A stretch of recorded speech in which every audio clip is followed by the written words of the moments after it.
Bonjour, bienvenue à l'hôtel Le Mathurin pour notre rendez-vous mensuel avec Infrarouge. Aujourd'hui, j'ai le plaisir d'accueillir Arnaud Vidal, directeur général des montres Audemars Piguet. A tout de suite, j'espère qu'il est à l'heure.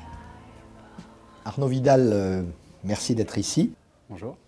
Quelle est votre définition très personnelle du luxe? Je la vois en 3 R, la rareté, le raffinement et le régal. Quel est l'ADN de la marque Audemars Piguet, en quelques mots ou adjectifs? On a 3 valeurs qu'on met régulièrement en avant, qui sont la tradition, l'excellence, l'audace des pièces qu'on crée. Je crois que celle que je porte aujourd'hui en a une belle illustration. Et à côté de ça, Audemars Piguet a une particularité, c'est la seule maison indépendante encore dans le patrimoine de ses familles fondatrices depuis 135 ans, ce qui est un cas dans la haute horlogerie unique. Quel est votre plus grand luxe au quotidien? Tout simplement de prendre un café. C'est pas méchant. Un espresso, c'est un vrai luxe. Prendre le temps de prendre un café. Pensez-vous que l'avenir appartient à ceux qui se lèvent tôt? Non, pas du tout. Je pense que l'avenir appartient à tout le monde. Quel record rêveriez-vous de chronométrer ou de battre avec une Audemars Piguet? Sans doute le record de tours sur un beau circuit de Formule 1. Un 3 fois rien qui a son importance à vos yeux? Alors non, j'inverserai ce que j'ai dit tout à l'heure.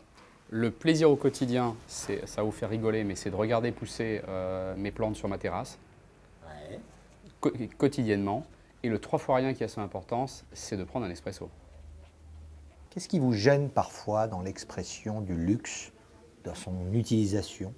Dans le mot luxe, on voit forcément, et je ne l'ai pas dit tout à l'heure, c'est qu'on confonde rareté et exclusivité. Je pense que le luxe, c'est une rareté, mais qui ne doit pas forcément être exclusive. Le luxe doit rester accessible.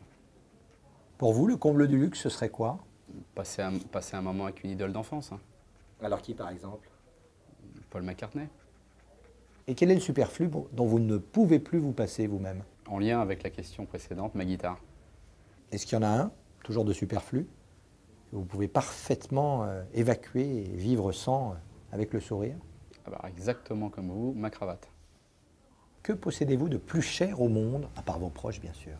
Ouais, je vais vous faire une réponse un peu classique, mais qui est assez vraie.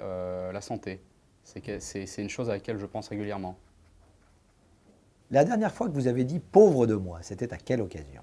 Quand je me suis retrouvé battu dans un sport lors d'une partie que j'étais sûr à 100% de gagner. Dans quel sport? Tennis. La luxure est-elle vraiment un péché capital? J'étais même pas au courant que c'était un péché. C'est le cri du cœur, ça c'est bien.